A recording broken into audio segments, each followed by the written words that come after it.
Alright everybody, welcome to another video. We've went over this stuff in class, but in case you missed it, in case you want more information, or if you just want to relearn the stuff because you might have an upcoming quiz, wink wink, here you go. We're talking about the road to the Civil War. Alright, we've spent a lot of time covering Andrew Jackson. We've spent a lot of time covering all the different industrial moves that the North has been making thus far.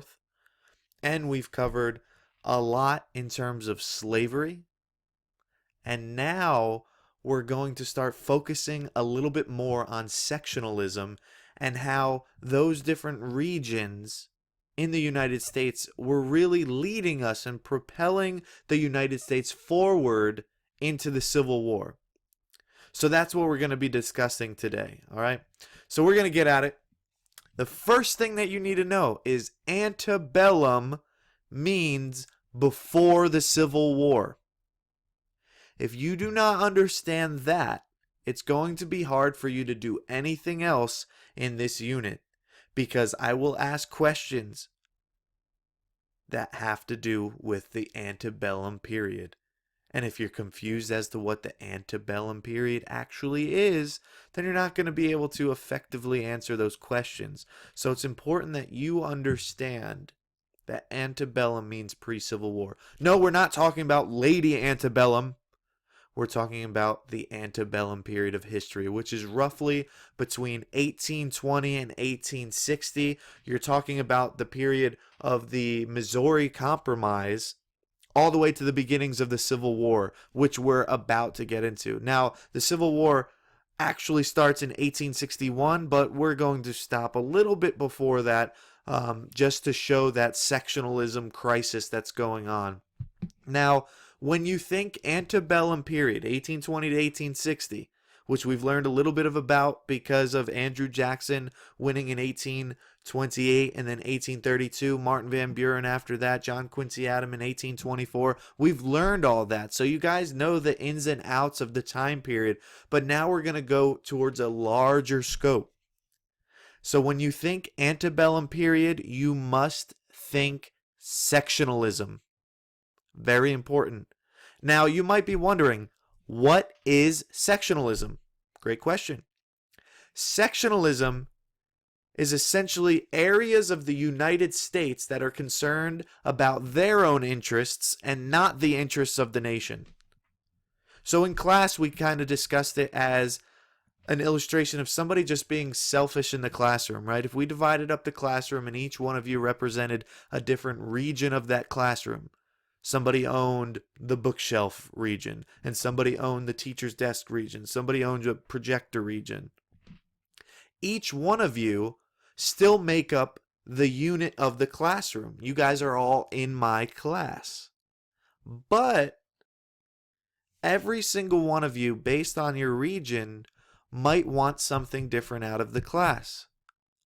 Maybe the projector person wants to use the projector more than anything else in class, whereas the bookshelf region wants to use books and free reading and all of that. And so you guys lobby for your interests and you don't really care about any of the other interests. So the bookshelf person doesn't care about the projector person. There is some type of inherent selfishness in it. Now, sectionalism doesn't always have to be bad. It's not like when you think sectionalism, you must think, oh, it's terrible. But it can lead to some bad things. Another illustration we used is a basketball team. When you hear of a basketball team doing well, normally they distribute the ball well, meaning they pass it to all the other players. You don't have one superstar wanting to score all the points, never passing the ball, and really not even caring if you win. Ultimately, if a person did that on a basketball team, they would be a sectionalist. They care more about their own statistics and what's good for them instead of what's good for the team. So this is going on in the United States during this antebellum period, this pre-Civil War period.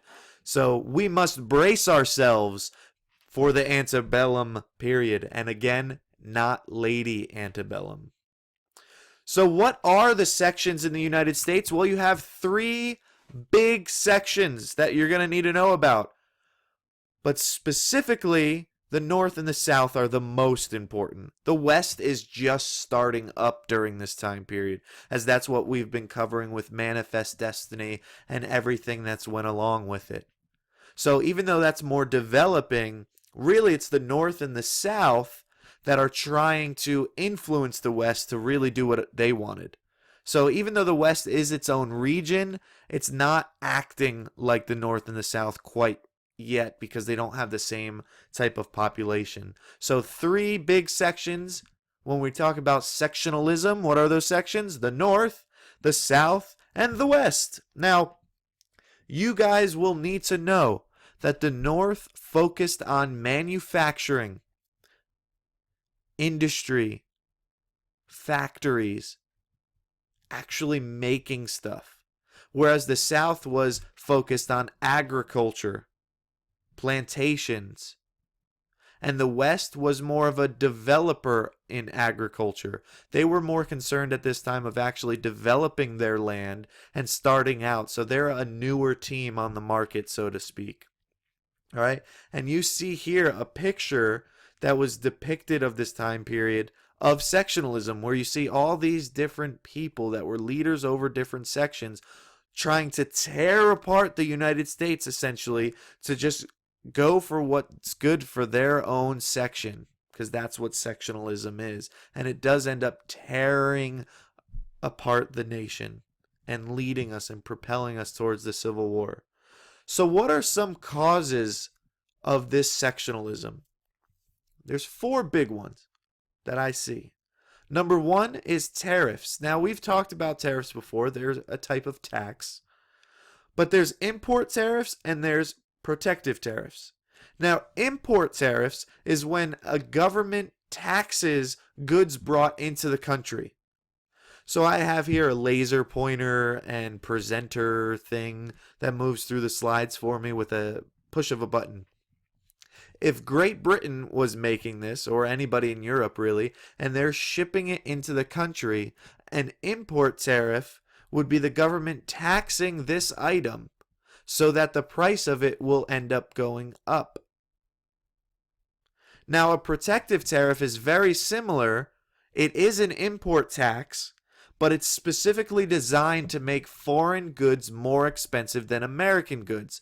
So when you think of protective tariff, who is it protecting?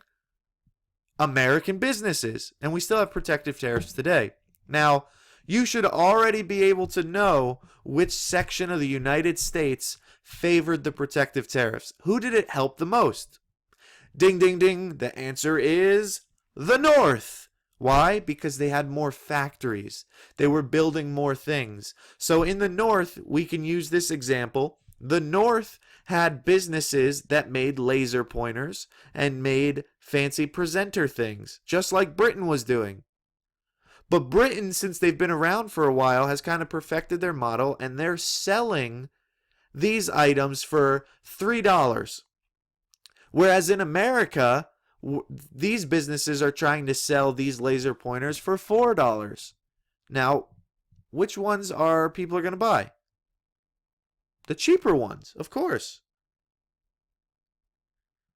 So what ends up happening is the government will put a protective tariff on these goods imported from Europe and from other places so that the price of these goes up. So no longer $3 for one of these, but now $4.50. Now, who has the cheaper good? The American business, still at $4. And actually, they could raise their price a little bit more and still be the cheaper one. So now, where are people going to buy their laser pointers? American businesses. So a protective tariff is protecting the American businesses. And you can see in the picture how that might work with cloth, right? So a protective tariff has good things in mind, wanting to protect American industry and American business owners. However, it's only really affecting the North in a positive way. Now, the South used to be able to buy their laser pointers for $3 after it gets shipped in from Britain. But now, because of the protective tariff, they're no longer buying the Britain thing, which they'd be okay with, but the American laser pointer is being sold for $1 more than what they used to buy it. So now the cost of living in the South has gone up dramatically. All the things that they've used for agriculture, which they have to purchase and now ship down to the South from the American businesses and no longer from the foreign businesses because it's too expensive due to the protective tariff, is no longer an option, really. They have to pay more money. When a protective tariff is helping the North, it's hurting the South. Now, number 2, a big issue for sectionalism is states' rights. Now, the South claimed that the states had the right to nullify unfair federal laws in the South. One big issue going on in the 1820s is the Tariff of Abomination, which was essentially a protective tariff in 1828.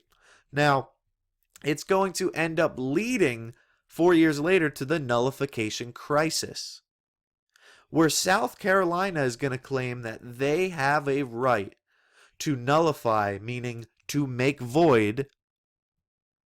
Make a note of that. Nullify means to make void, to cancel out. South Carolina said, we have the right to nullify these protective tariff laws because they are hurting our industry and business and way of living. And if it hurts us, we shouldn't have to do it. If it is unfair towards our region, we are going to nullify it. And if you don't like it, we will secede from the Union. So it's really one of the first big times where a state is threatening to secede, meaning to leave the Union being the United States of America. Now, fast forward about 30 some years, and you're going to have the South actually doing just that, seceding from the Union because they believe that they are being treated unfairly by the federal government because a lot of people in the government were sympathizers to the North. So states' rights become a big issue. States' rights meaning, do states have the right to make their own laws and not follow other federal laws if they believe that it is in conflict with their own state? So, big issue. Still an issue around today as well.